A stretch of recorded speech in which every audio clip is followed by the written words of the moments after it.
Mungkin kepercayaan pasar harus dijaga, disiplin anggaran. Pemerintah kalau tidak disiplin APBN itu bisa boncos.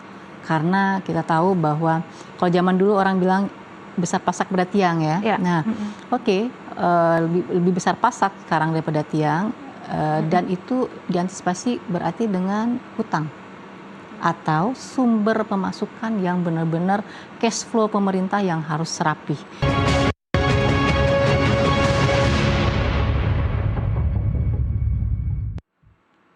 Anda kembali menyaksikan Nusantara Economic Updates bersama saya Ellen Gracia, dan langsung saja kita jelang segmen Business Bites untuk Anda.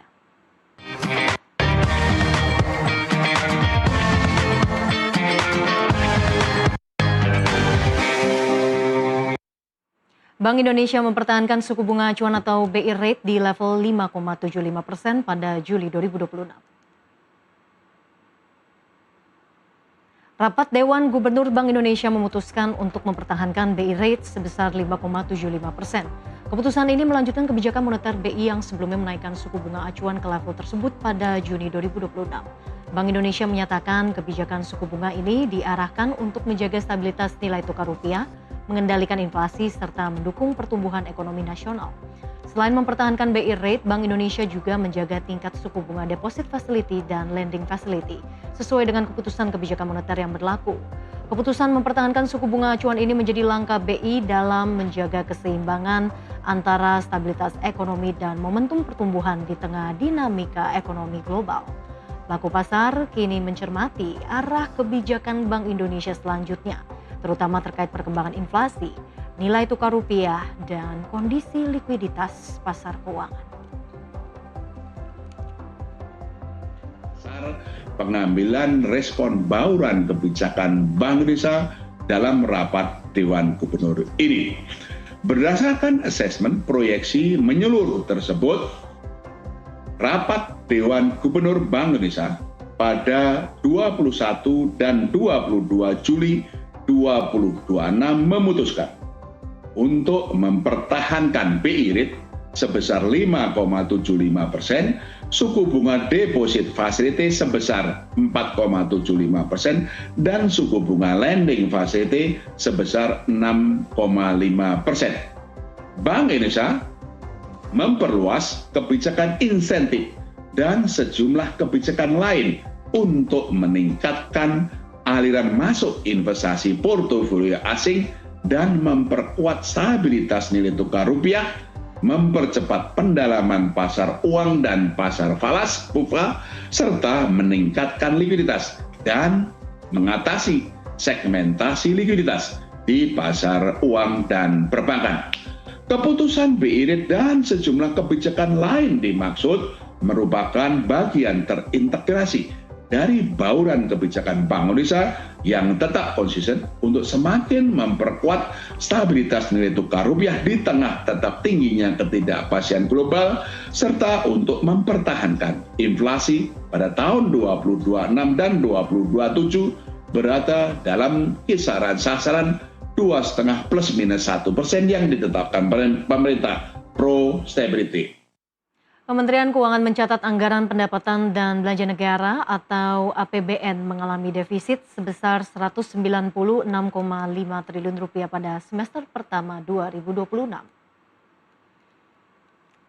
Defisit tersebut setara 0,76% terhadap produk domestik bruto atau PDB akibat belanja negara yang lebih tinggi dibandingkan pendapatan negara. Sepanjang semester pertama tahun ini, pendapatan negara mencapai Rp1.459,4 triliun, meningkat 21,4% dibandingkan periode yang sama di tahun lalu. Dari total pendapatan tersebut, penerimaan pajakan menjadi kontributor terbesar dengan nilai Rp1.187,8 triliun. Dari sisi lain, kesehatan fiskal tetap terjaga. Defisit APBN sebesar Rp196,5 triliun atau hanya 0,76% terhadap PDB, disertai surplus keseimbangan primer sebesar Rp85,1 triliun. Ini menunjukkan fiskal Indonesia tetap kuat. Dengan kinerja tersebut, kami optimis APBN akan terus menjadi instrumen yang efektif dalam menjaga stabilitas, mendukung pertumbuhan ekonomi dan pembangunan, dan memperkuat fondasi pertumbuhan ekonomi ke depan. Keputusan Bank Indonesia menahan BI Rate dan keyakinan pemerintah bahwa APBN tetap sehat menunjukkan upaya menjaga stabilitas ekonomi di tengah gejolak global. Namun seberapa kuat fondasi ekonomi Indonesia dalam menghadapi berbagai tekanan dari luar? Langsung saja kami akan bahas bersama Ibu Dian Masyita, Guru Besar Fakultas Ekonomi dan Bisnis Universitas Pajajaran. Bu Dian, selamat pagi. Selamat pagi. Terima kasih sudah meluangkan waktu di Nusantara Economic Updates. Bu Dian, kalau kita lihat indikator makroekonomi ya, tapi yang mungkin yang terbaru dulu deh ya, suku bunga Bank Indonesia ini kan dipertahankan di level 5,75%. Tapi untuk dalam beberapa bulan terakhir ini sudah mengalami kenaikan yang juga cukup tinggi ya kalau kita bandingkan dengan akhir tahun lalu. Dan kemudian pertumbuhan PDB kita juga di kuartal pertama itu juga cukup relatif terjaga di atas 5%. Untuk proyeksi kuartal keduanya juga demikian, masih di kisaran 5%. Ibu melihat untuk posisi ekonomi Indonesia saat ini apakah sudah relatif aman? Dibilang aman mungkin lebih bisa dikatakan cukup tangguh tapi tertekan. Bisa dikatakan bahwa kita berharap dengan konsumsi domestik jadi tulang punggung ekonomi kita. Oleh karena itu berharap rupiah tidak terdepresiasi terlalu jauh sehingga Bank Indonesia tidak terlalu berat untuk harus terpaksa untuk menaikkan. Kemarin saja sudah 100 BPS ya, basis point meningkat, itu membuat instrumen-instrumen keuangan lainnya juga akan berubah seperti pasar saham terkoreksi, kemudian juga akses terhadap kredit bagi masyarakat itu semakin berat bagi masyarakat karena cost of capital berusahanya jadi lebih besar, belum lagi secara ekonomis skalanya itu kalau secara masif membuat perlambatan yang lumayan kita takutkan kalau seandainya rupiah masih terdepresiasi. Oke, aman-aman tidak aman begitu ya. Agak muncul kekhawatiran juga karena dari tadi nilai tukar rupiah yang juga sempat tembus di level 18.000 rupiah per dolar, walaupun saat ini juga sudah turun di kisaran 17.900 sekian, tapi memang masih ada ketidakpastian juga begitu Bu. Sehingga apa nih yang sebetulnya harus menjadi strategi pemerintah untuk menciptakan stabilitas ekonomi dan juga dari daya beli konsumsi? Oke, memang ini tidak bisa parsial ya. Masalah ekonomi itu masalah yang sangat kompleks, sangat dinamis sifatnya. Geopolitik di luar negeri juga merupakan hal yang cukup membuat kita deg-degan karena ketidakpastian sangat tinggi. Harga energi, harga BBM non subsidi apalagi non subsidi, dan itu akan mempengaruhi postur APBN kalau tidak terkontrol, dan itu kan unanticipated ya, kita nggak bisa kontrol sesuatu yang makro. Tapi di sisi lain dalam negeri kita harus memperkuat ketahanan dengan membuat masyarakat memiliki daya beli yang kuat. Daya beli yang kuat membuat ekonomi berputar. Tapi daya beli yang kuat tentu kalau masyarakat itu memiliki penghasilan. Penghasilan itu bekerja. Bekerja berarti unemployment rate-nya rendah.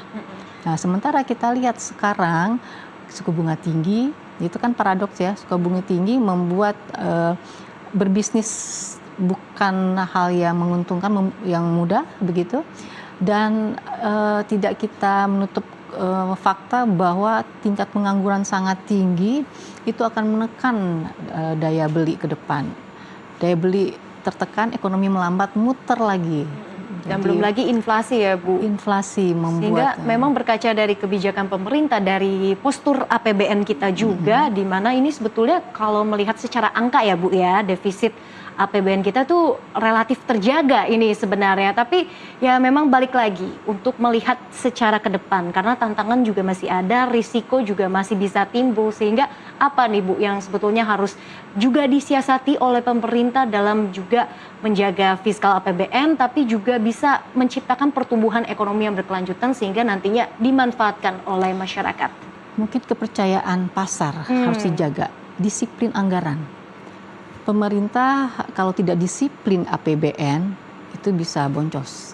Karena kita tahu bahwa kalau zaman dulu orang bilang besar pasak pada tiang ya. Ya. Nah, lebih besar pasak sekarang daripada tiang, dan itu diantisipasi berarti dengan hutang atau sumber pemasukan yang benar-benar cash flow pemerintah yang harus rapih. Sehingga disiplin APBN, disiplin anggaran itu dan kualitas alokasi anggaran itu luar biasa, harus benar-benar dijaga. Artinya kalau tidak berkualitas alokasi anggaran, tidak akan membawa impact kepada masyarakat.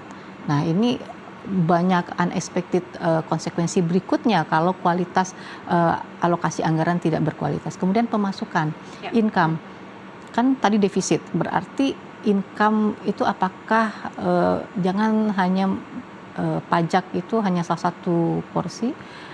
Bagaimana kita mendapatkan kembali kekayaan alam kita, sumber daya alam kita masuk ke ini negara, karena kita kaya. Salah satunya melalui hilirisasi juga ya Bu ya, untuk Hilirisasi. bisa menciptakan nilai tambah lagi. Tapi kalau kita melihat secara progres ya dalam beberapa waktu terakhir, mungkin kurun waktu 5 tahun terakhir deh Bu, hilirisasi yang dilakukan oleh pemerintah apakah juga sudah cukup on track ini untuk menciptakan pertumbuhan ekonomi yang produktif dan juga nilai tambah bagi masyarakat? Belum sepenuhnya, kalaupun ada masih sangat kecil. Dan terasa sekarang efeknya tidak membuat cash flow kita bisa cukup besar. Apakah penguasaan sumber daya alam itu tidak merata, hanya untuk segelintir pengusaha saja. Nah, tetesan dari hilirisasi itu harus jelas. Nggak harus menetes sebenarnya, harus allocated gitu. Nah, kemudian selain hilirisasi juga ekonomi digital. Iya. Nah, itu penting sekali karena semua orang bawa handphone saat ini, dan itu ekonomi digital itu masih unlimited harapan atau potensinya. Kenapa? Karena ada inovasi di situ.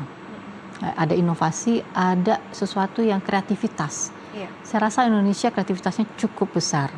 Dan itu potensi untuk digali bagaimana ekonomi digital ini mampu untuk menggantikan pekerjaan-pekerjaan padat karya yang dulu sekarang susah sekali itu kita dapatkan, atau industrialisasi kita yang macet, manufacturing kita yang tidak bagus, kemudian pabrik-pabrik yang sebentar lagi terdengar banyak yang tutup, itu juga mungkin kesalahan desain ekonomi kita sebelumnya yang terlalu pro pasar tapi tidak mau investasi di sektor-sektor yang memang jangka panjang sih terasanya.